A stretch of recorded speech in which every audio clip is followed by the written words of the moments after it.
is maklik om te bly, wanneer alles goed gaan. Het is maklik om loyaal te wees, wanneer jy verstaan. Wanneer jy saamstem, wanneer dit jou pas. Maar ware loyaliteit word nie op goeie dae gebou nie. Dit word gebou wanneer jy kon wegstap, maar besluit het om te bly. 'n Huwelik hou nie omdat twee mense nooit sukkel nie. Dit hou omdat hulle beloof het, ek is hier om te bly. 'n Familie bly sterk nie omdat almal perfek is nie, maar omdat hulle mekaar nie los nie. En dieselfde vraag staan voor elkeen van ons. Sal jy God volg, net wanneer dit maklik is? Of sal jy sê, ek is hier om te bly? Want selfs wanneer ons ontrou is, bly hy getrou. Hy het nooit sy verbond met ons verbreek nie. Die vraag hierdie maand is nie of God getrou is nie. Die vraag is, sal jy bly? Hier om te bly.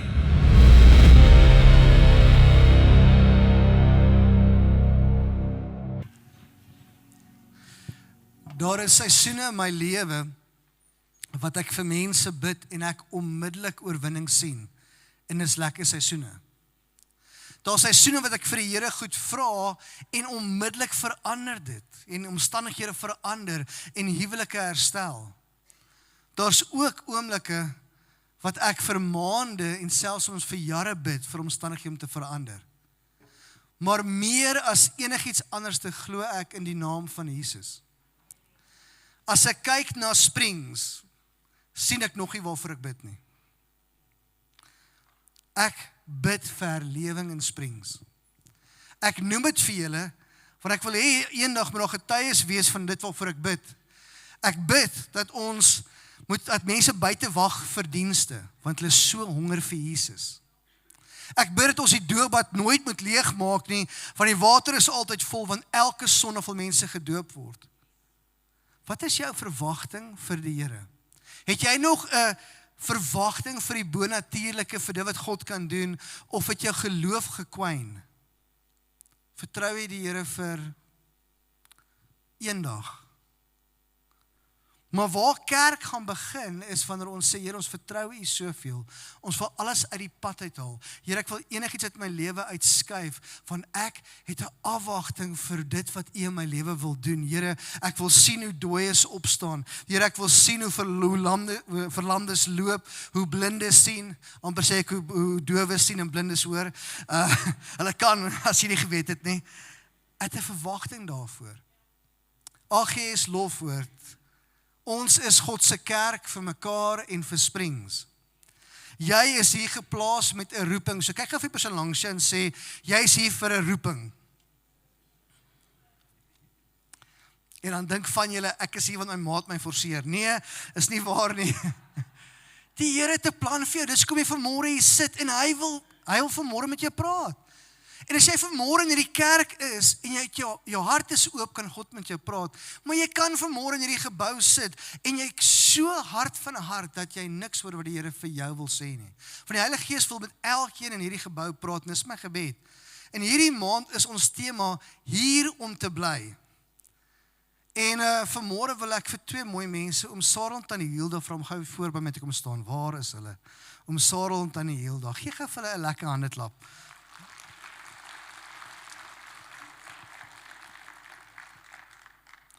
Kom staan gou hierso, ons gaan 'n foto's van julle neem, op die internet sit. Staan so langs mekaar, hou mekaar se hande vas. Kyk mekaar diep in die oë. Nee, nog nie nou nie.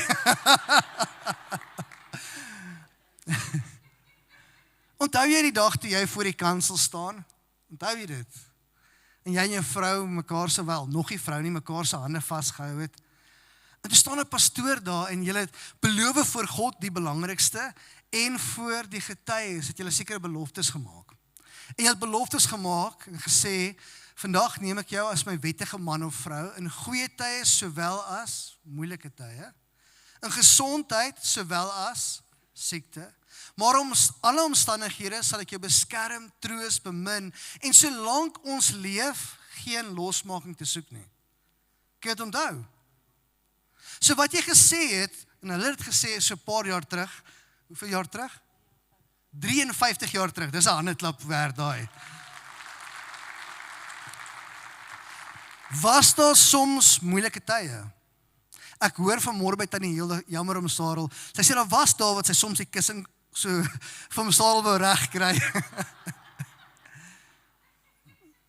Maar nou na 53 jaar is hulle 'n voorbeeld vir soveel ander. Baie mense kyk na huwelik vandag en dit is vir hulle die mooiste prentjie. Dit is vir my 53 jaar is die mooiste prentjie. Van die mense sit hier en is die seerste prentjie want daar was 'n egskeiding gewees. Iemand wat nie getrou was nie. Toe hulle voor die kansel staan soos vandag, toe sê hulle in goeie tye, soos verwag goeie tye, maar ons verwag ook moeilike tye. Soos verwag ook tye wat daar nie altyd geld is nie. Ons verwag ook tye wat ons nie saamstem nie. Ons verwag ook tye wat daar dalk rusie gaan wees. Ek weet jy het nooit beklei nie, maar hulle het soms. Hulle het voor die kansel gestaan en sê, ons verwag gesondheid, maar ook siekte. Soms bietjie depressiwiteit, angs. Dalk soms in gesin is daar kanker. Hulle het al daai goed verwag en beloof vir God die dag toe hulle getrou het. Baie mense as hulle so voor die kansel staan wil sê, pastoor, ek beloof ek sal vir my vrou daar wees solank die Springbokke wen. Ek sal vir my vrou daar wees solank sy doen wat ek vir haar sê. Ek sal vir hom daar wees solank hy goed na my kyk. Dis nie wat hulle beloof het nie.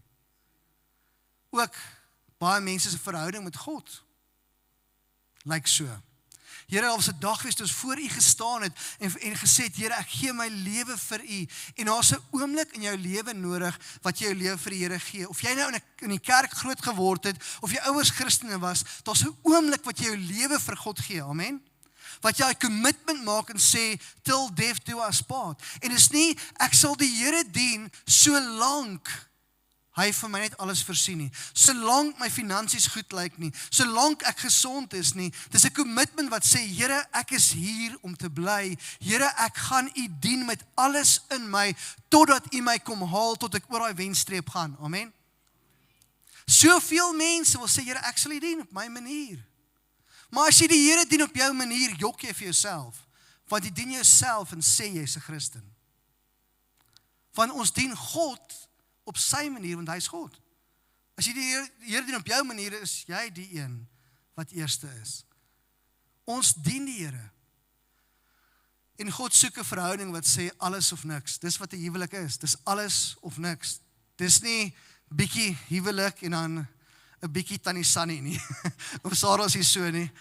Daar was 'n oomblik in die kerk toe ander Tannie sy armhare gesien, sê dis baie mooi en Tannie Hilda het so gegrom. Daar's nie iemand in ons kerk nie, moenie worry nie. Maar ons sterg nou daaroor, maar hierdie is twee mense wat die pad gestap het. God soek nie iemand wat sê ek sal U dien halfpad nie. Dis of alles, either He's Lord of all or He's not Lord at all. En kom ons stop gou vir 'n oomblik daar. Is God vanmôre jou alles of dalk ken jy hom nog nie en is okay. Maar daar is nie 'n tussendeel nie, daar is nie 'n tweener nie, daar's nie 'n ek is bietjie vir Jesus en 'n bietjie vir myself nie, of jy dien hom of jy dien hom nie. Die Bybel sê as jy maar warm was of koud was, daar is nie 'n tussenin nie. Dit is eenvoudig, maar baie diep plek. Want ons leef in 'n tyd waar baie mense so maklik ry. Ek bly in hierdie land, of moet ek ry? Ek bly in my dorp, of moet ek ry? Ek bly in my werk, of moet ek aan een soek? Ek bly in my huwelik, of is ek op pad uit? Ek bly getrou aan God, of as dit moeilik raak, quit ek. Vanmôre is nie 'n maklike boodskap nie, maar 'n ware boodskap. Hoe lyk jou commitment? Is jy hier om te bly? En vanmôre is my tema, bly of ry. Kan ons vir hulle 'n lekker hande klap gee? Dankie.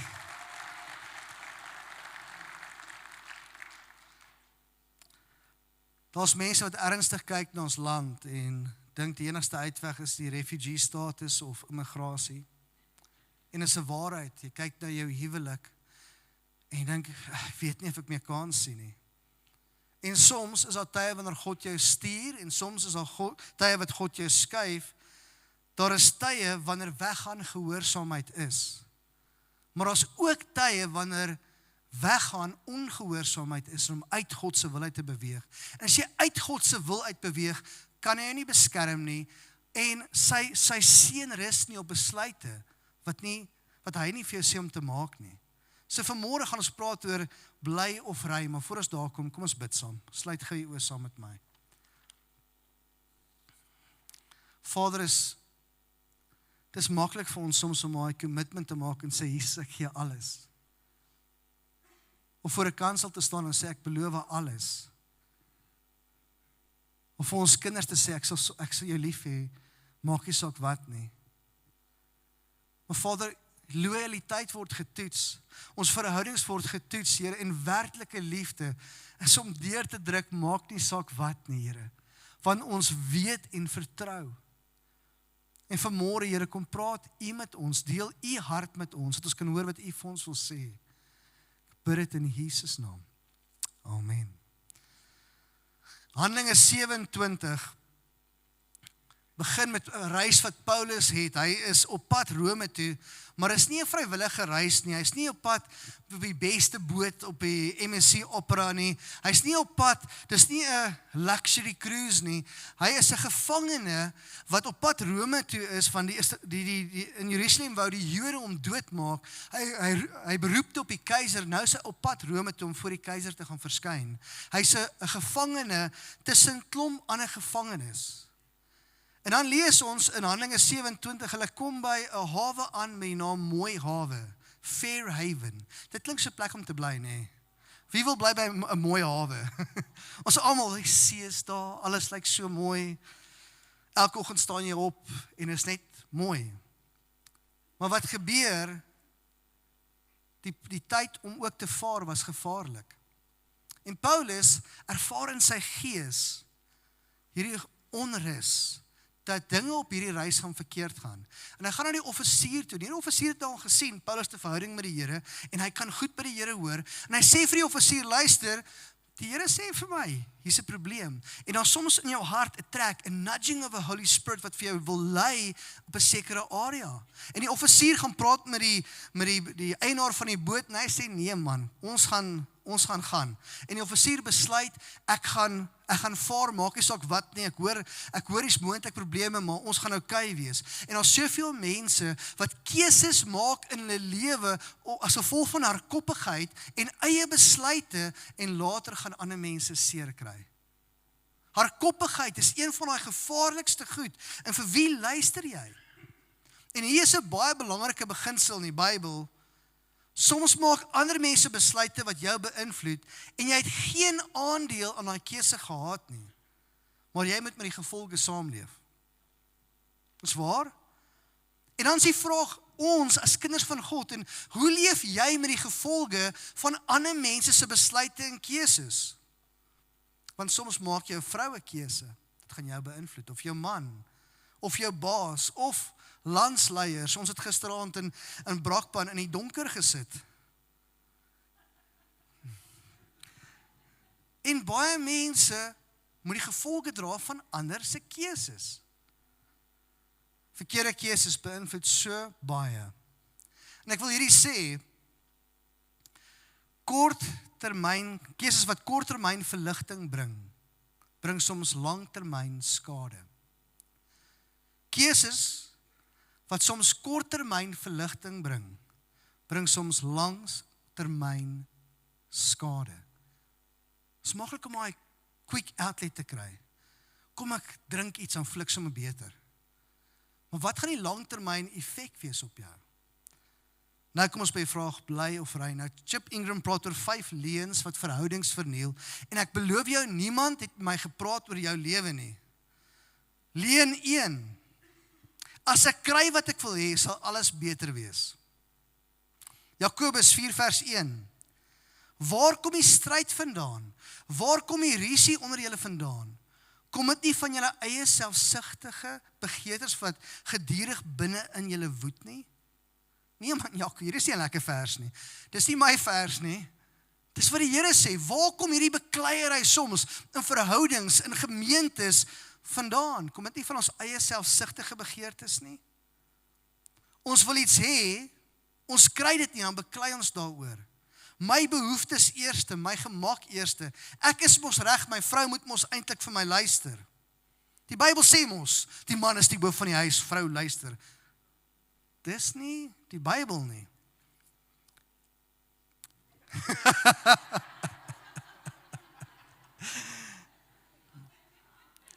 Jy sien, dit vernietig verhoudings, want dan raak ander mense waarvoor jy lief is, struikelblokke.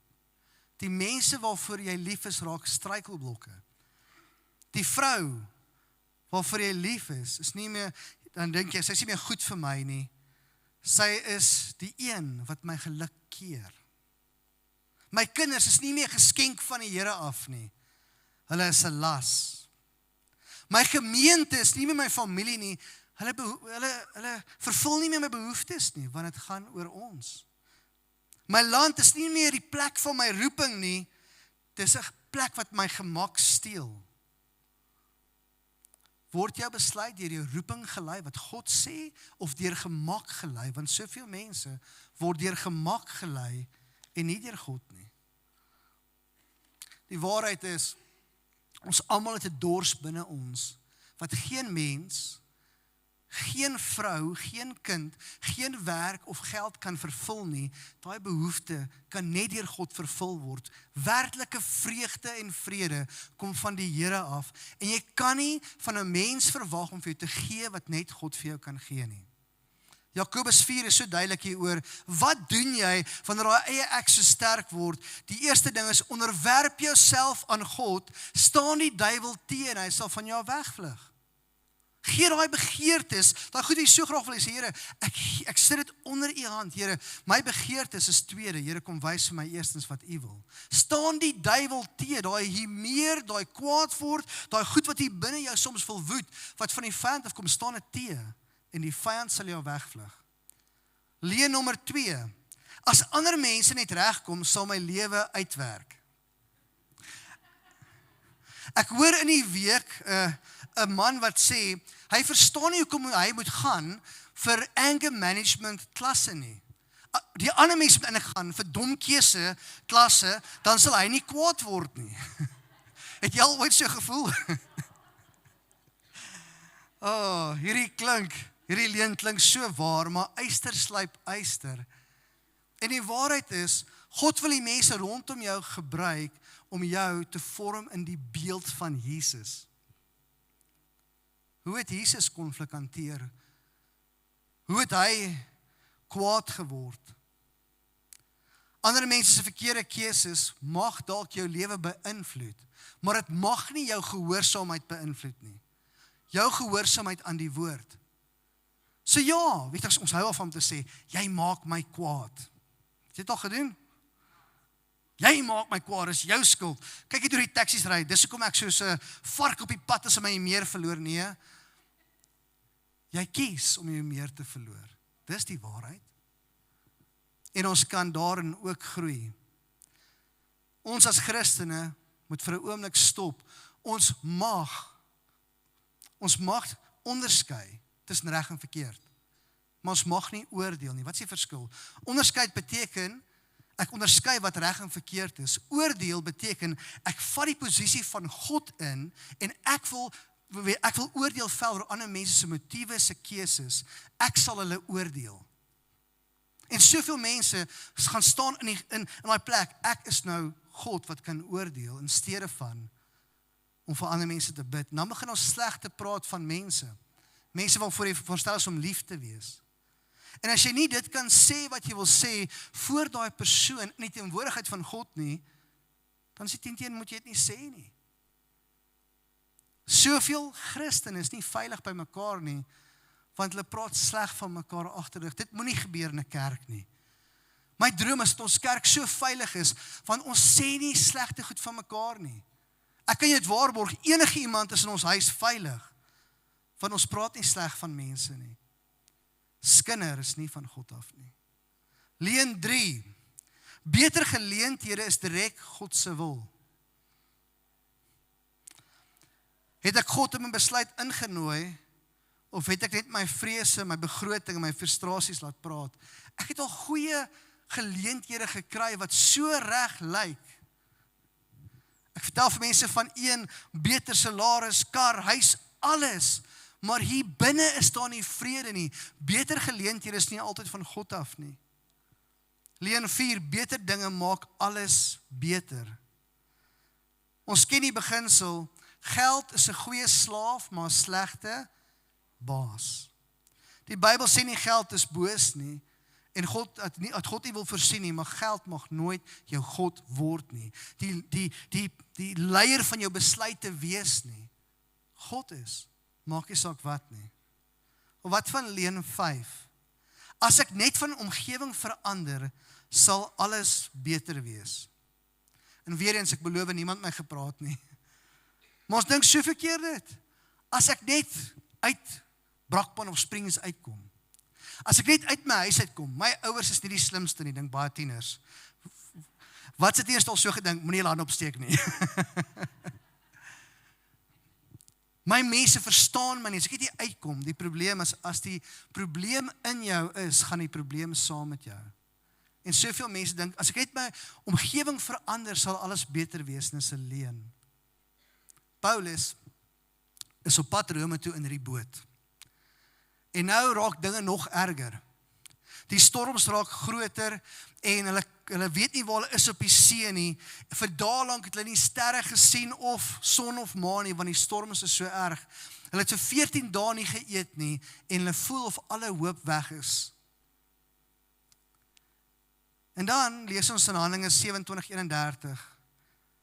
Die soldate op die boot besef hulle is naby land. Die matrose, hulle vat 'n lesing en hulle kom agter is naby land en dink, as ek net van die boot kan afkom, so hierdie gevangenes so, maar wag, ek gaan nou van hierdie boot afkom. En dan Handelinge 27:31, Paulus sê toe vir die offisier en vir sy soldate, as hierdie matrose nie aan boord bly nie, kan julle nie gered word nie. Daar kom 'n tyd wat God vir jou sê, maak nie saak van die moeilikheid nie, bly op die boot, want dis die plek wat ek gaan vir jou voorsien en deurbraak gaan bring. Hierdie matrose wil almal agterlaat en net hulle eie pad volg en maak asof hulle die anker sak, maar ek wil net wegkom. En dan sê Paulus vir die offisier, as hulle van die boot afgaan, sal hulle lewens nie gered word nie, want Paulus was op die boot en hy het gebid. En 'n engel van die Here die nag aan hom verskyn en vir hom gesê dat hy vir hom na Rome toe vat en alles gaan oukei wees. En hy gee vir hom die lewens van die mense rondom hom, die ander wat op boord is. Daar gaan tye wees wat God vir jou sê, gaan. Maar gaan tye is God vir jou sê, bly, al lyk dit moeilik, bly getrou, bly bid, bly dien, bly lief hê, bly onderskei, bly in my wil, bly op die boot. En soms is dit nie lekker nie. Want soms praat God deur pyn. Onthou, alle pyn is nie van God af nie. Pyn gee vir ons inligting, maar dit bepaal nie wie ons is nie. Pyn moet jy na God toe dryf en nie weg van gehoorsaamheid af nie. Pyn moet jou help onderskei en nie paniekerig maak nie. Vrees vra net, hoe kan ek uit hierdie omstandighede uitkom? Geloof sê, Here, ek vertrou U in my omstandighede. En wanneer dinge moeilik vra, moet die vrae soos volg wees, Here, wat wil U vir my sê? Here, wat wil U in my bou?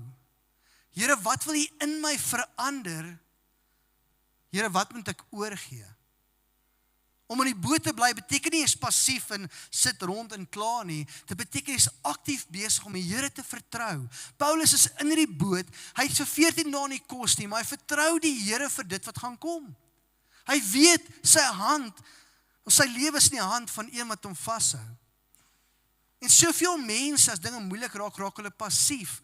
Ons as Christene staan in 'n verhouding met 'n lewende God, en as jy in verhouding met hom staan en jy praat met die Here, is jy nooit passief oor dit wat met jou gebeur nie. Jy's aktief besig om goed te verander. Okay, wag, 1 persoon amen gesê daar. Luister gou. Gebed verander sake. Amen. So wanneer jy bid, is jy besig om aktief betrokke te wees in jou dorp, in jou huwelik, in jou land, waar jy is, vir jou gesin, vir jou kleinkinders, maar sodra jy in ongeloof staan, hou jy op bid en jy klaar net. Maar as jy in geloof staan, gee jy omstandighede vir die Here en jy kan nie wag vir die verandering wat gaan kom nie. Ja, terwyl ek dit sê die Here vir my, jy sit hier net opgegee op omstandighede en die Here sê vir jou, dit was nooit sy hart waar jy is nie. Hou op opgee. Dis tyd ons minder kla, meer bid, want die verandering sal kom in Jesus naam. Bly of vry, vra wat jy kan help om hierdie vraag te antwoord in jou omstandigheid. Eerste vraag: word ek deur my roeping gelei of deur my vrees gejaag? As die Here vir jou sê, gaan iewers anders te heen, gaan op missie, Lynne het laasweek gesê, as die Here vir jou sê, bly op missie, want jy het 'n roeping wat die Here vir jou mee gemaak het. Tweede vraag is, soek ek God se wil of net onmiddellike verligting? As jy onmiddellike verligting soek, beweeg ons soveel keer uit God se wil uit. Vraag 3, het ek wyse mense toegelaat om my te praat? Ek hou nie van hierdie een nie, persoonlik. Van baie keer het ek great idees. En dan praat ek met 'n paar van my mentors. En dan hoor ek hoe dom my idee eintlik was. En dan kan ek toelaat om hardkoppig te wees. Ek het al vir mense gesê in die kerk, van in oomblikke wat ons seer het, maak ons soms simpel keuses. Dan sê ek, voordat jy 'n boodskap vir daai persoon stuur dit eers vir my. Want soms wil ons iets van ons hart afkry, maar dit is nie die regte WhatsApp nie. Onthou, Jesus lees ook jou WhatsApps. Dis 'n preek op sy eie. Ja.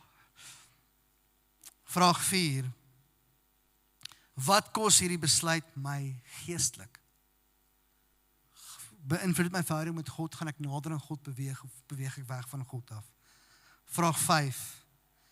Het God gesê gaan, of het ek net besluit, ek kan nie meer bly nie? Hoeveel keer kom ons op daai plek wat ek kan nie meer bly nie, in steede van, Here, ek gee my wil oor. En dan sal God jou skuif op die regte tyd. So vanmôre, hier is 'n baie eenvoudige, maklike preek, en ek weet, niemand is uitgedaag hierdeur nie. Bly of vry? Die vraag is, wie lei my? Wat dryf my? Wat se leen glo ek? Beweeg ek as kind van God of beweeg ek as vreemdeling van God? Want as jy sy kind is, dan weet jy mos jy is veilig en hy sê jou veilig hou. Jy weet, daar was 'n oomblik toe jy voor die kansel staan, voor 'n lewende God sê, Here, ek gee my lewe oor vir U. En as jy hom vertrou, sal hy jou vashou en hy sal jou heel maak en hy sal jou deur enige storm vat.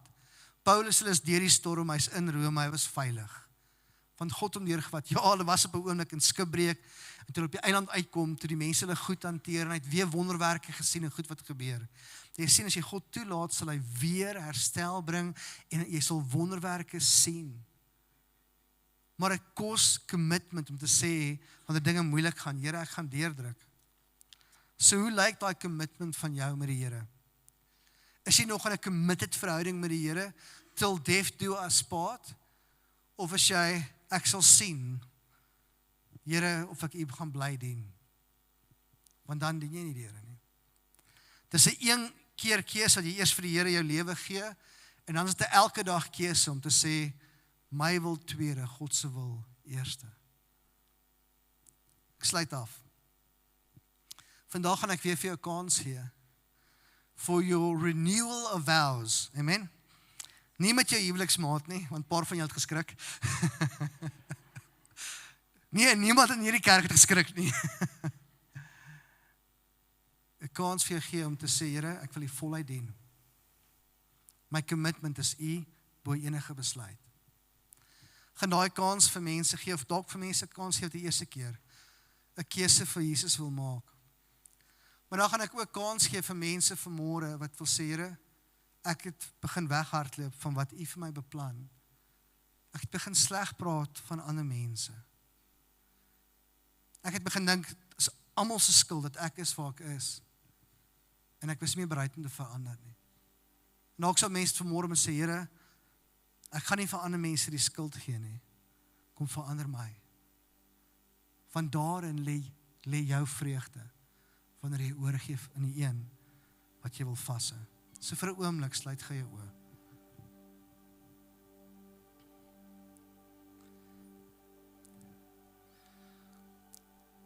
Ek weet nie of jy al ooit daai eerste keuse gemaak het nie, om jou lewe vir die Here te gee nie. Ek weet nie of jy daai keuse verwaarloos het en geestelik egbreek begin pleeg het nie. Maar as jy vanmôre in hierdie kerk sit en jy weet, ek moet sê, Here, ek gee weer alles oor. U is my alles. Ek gaan nie halfpad dien nie.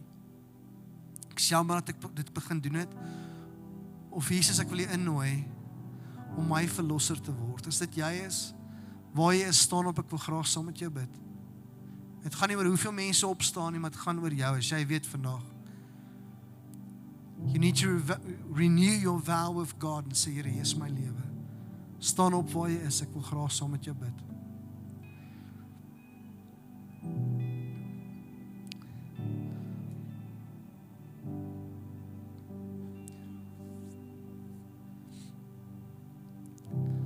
Ek weet, hier is nog 'n paar. Vanmôre moet sê, Here, hier is my lewe. Jammer dat ek huil. Ek ervaar so die Vader se hart wat roep en sê, kom terug na my toe. Dalk het jy die Here halfpad begin dien.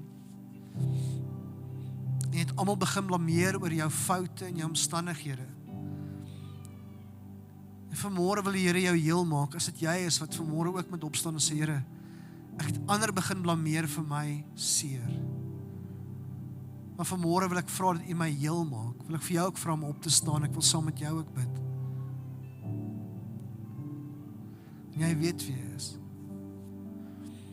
Familie, is 'n hele paar mense wat staan. Ek wil vir jou vra om, kom ons bedien mekaar. As jy naby iemand is wat staan, kom ons bedien hulle. Daar's nog talle mense wat agter staan, so kom familie, kom ons beweeg uit. Dat nie een alleen staan nie. Dat nie een alleen staan nie. Kom ons beweeg deur, daar agter is nog 'n paar.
uitnodiging maak, toe kom hy iets in my hart op. Jy sien hierdie roete van Paulus was nie sonder uitdaging, selfs nadat hulle op die eiland Malta gekom het nie. En terwyl ek daar sit, praat die Here met my en hy sê vir my, hierdie is baie belangrik en ek wil vir jou hierdie herinnering gee. Jy sien, na die skipbreek, toe hulle veilig op Malta kom, toe is die mense oorspronklik great, en die mense se hart is oop en dit gaan goed. Maar die vyand slaap ook nie. Hy sal kyk hoe hy jou kan potjie. En daai mense is veilig op die land as gevolg van God se belofte aan Paulus. Maar weet jy wat gebeur? Hulle is besig om 4 maak hout bymekaar te maak, want is winter, dis koud. En toe Paulus help om die 4 maak hout bymekaar te kom, toe pik 'n slang hom, 'n giftige slang, sê die Bybel. En die Heilige Gees praat my en sê, is mense in die kerk wat sê, elke keer as ek hierdie pad gaan, elke keer as ek die Here vertrou, elke keer as ek op hierdie plek gaan, dan gebeur daar altyd iets wat my potjie. Daar gebeur altyd een of ander iets. Dis asof ek net gewire is vir bad luck. Een of ander ding gaan gebeur. Paulus is gepik deur 'n slang op daai oomblik en die mense kyk na hom en wag om te sien wanneer gaan hy dood neerslaan. Daar's mense om my en jou wat my en jou dophou en sien, jy maak nou 'n commitment vir die Here, maar hier in hulle kop sien hulle ook die slang. En hulle, wanneer gaan jy nou dood neerslaan? Weet jy wat het Paulus gedoen? En kind van God, ek hoop hierdie is iets vir jou vanmôre. Hy het daai slang afgeskit in die vuur, want God se belofte was groter en meer waardevol vir hom, 'n groter realiteit, as die slang wat hom toe nou pik, nadat hy die commitment maak. So ek sê dit vir jou, as jy vanmôre 'n keuse gemaak het vir Jesus, of jy sit dalk in die bank, jy dalk nie opgestaan het iemand vir jou bid nie, maar in jou hart het jy dalk gesê, Here, ek kies jou, ek gaan jou vertrou, en daar kom 'n slang, en pik jou, skud hom af. Skud hom af. Moenie stak raak op daai, ja, daar gebeur dit nou weer. Skud hom af. Die vyand gaan altyd daar wees. Hy gaan altyd goeie stuur. Die vyand se gif het 0 impak gehad op Paulus. Daarna eers het die mense gesê, what just happened? En is in daai oomblik wat baie van hulle na die Here gedraai het en gesê het, Here, hierdie moes nie kon gebeur nie. Hier's dalk meer. Dalk is daai slang in jou lewe die bewys van 'n God wat werklik bestaan, wat iemand terugbring na hulle plek van commitment, om te sê, okay, as jy hom kon vertrou en hierdie het met jou gebeur en jy staan sterk, dalk kan ek ook. Ek hoop hierdie is iets vir jou en dat jy dit kan vat. Skud daai slang af. Vertrou die koning se beloftes oor jou lewe. Amen.